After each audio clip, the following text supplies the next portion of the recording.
Hey everybody, Dirty Dan here, and welcome back to Greasy Boy Customs. Today we're going to be talking about batteries and some devices that may help you around the shop when it comes to your battery troubles. Let's go ahead and dive in.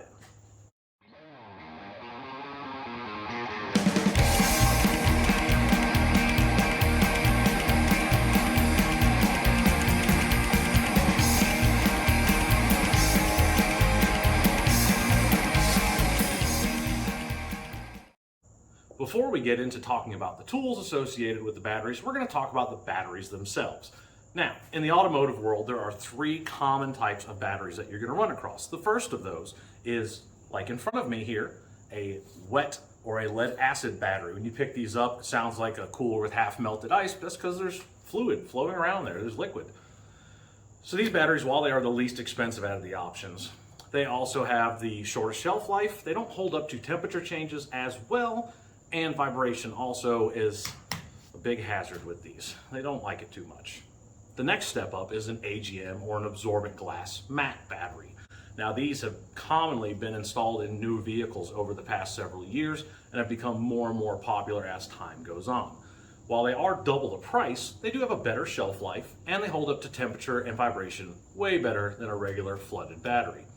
The last option, and I'm sure all of you have seen, is the Optima batteries, typically coming with the red top, yellow top, or the blue top, and corresponding purposes for those batteries. And these are gel cell batteries. They can be mounted up, down, upside down, sideways.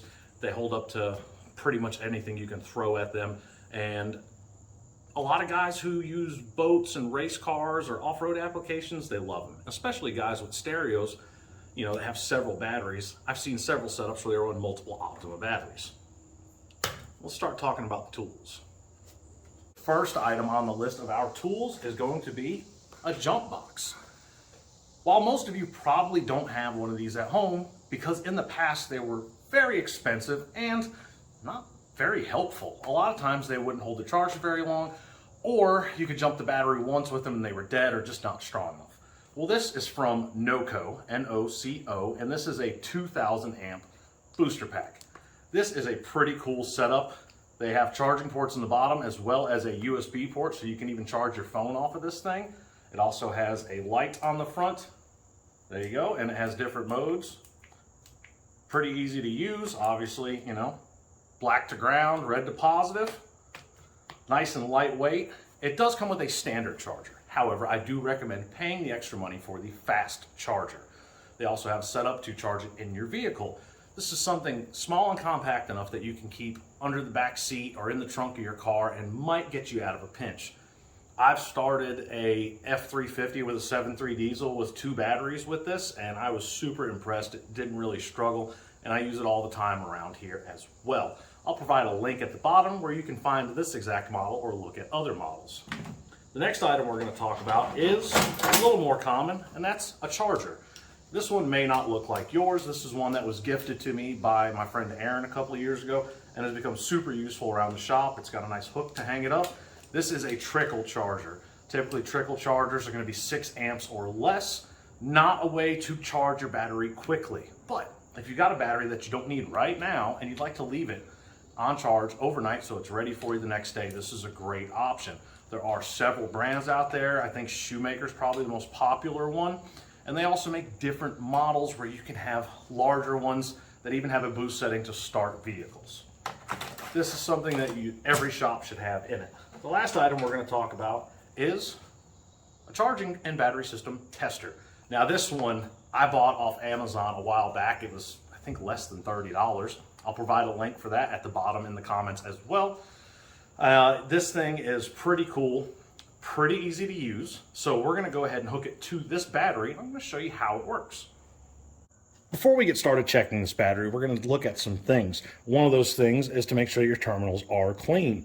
The next, you want to look on your battery tag and see if you can read the cold cranking amp or the RC rating, which we can at 550. If not, yours maybe is not legible. Try to look it up. Now we're going to connect our leads to the battery. It illuminated no problem. And as you can see, you have some different menu options. We're going to go to check. And then we're going to do out of vehicle testing because the battery is removed. and it is a regular flooded battery. They give you options for AGM and gel on here as well. We're going to select that, and we're going to select our rating as cold cranking amps, since we know that it is 550 cold cranking amps. It's testing. Doesn't take long at all. It's load tested the battery, showing we're putting out 537 cold cranking amps, which, being that the battery is close to 2 years old, that is really good. It's state of health, state of charge, showing state of charge 68%, and showing that we have a good battery. Now if you select the in-vehicle option, it gives you 3 options: a battery test, a cranking test, and a charging test. The battery test is self-explanatory. The cranking test is checking your starter amp draw, or for maybe a voltage spike while cranking, and your charging is what's going to test your alternator charging system. It's even got a ripple to show you your charging. It gives you your voltage reading, and it'll load test it. It gives you instructions to increase the RPM as you're going through the test. It'll guide you step by step. May save you a lot of time and a lot of money, and it's really just a great idea to get something like this at only about $30. I'm gonna, like I said, I'll go ahead and put the link at the bottom where I got this one on Amazon. The last thing we're going to talk about, jumper cables. Now, don't cheap out on jumper cables. Buy nice jumper cables. Spend a couple extra dollars. They're going to last you a long time, and they're going to be a savior to you one day. Don't cheap out on these. This is something that you're going to carry with you all the time. Spend some money. This particular set is a 4-gauge cable, which is pretty beefy. With battery cables, the lower the number, the larger the diameter cable. A 2-gauge would be thicker, larger diameter than this. It's important to make sure, for a couple of reasons, that you have a thicker gauge. One, if you use too thin, you might smoke it when you're really throwing a load to this.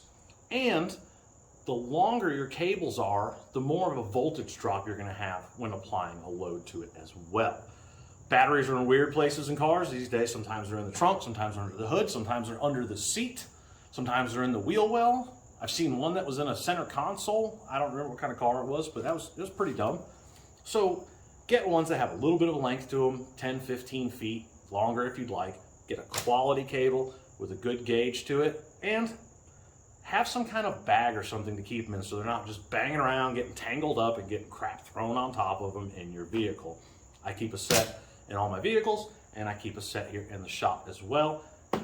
That's going to wrap it up for today. Again, just to highlight what we discussed, we talked about the 3 most common type of automotive batteries, showed you 3 different tools that you should have in your shop, as well as jumper cables, which you should keep with you at all times. If you guys have any questions about these products, again, I'll put links at the bottom, or you can feel free to message me. And maybe you have a particular device that you have enjoyed using and had a good experience with, whether it be a charger or a jump box, a battery tender, or a testing diagnostic device. Feel free to mention it below, leave a link, let your fellow peers know what you have already found out. Thanks for joining me. Till next time, happy hot rodding.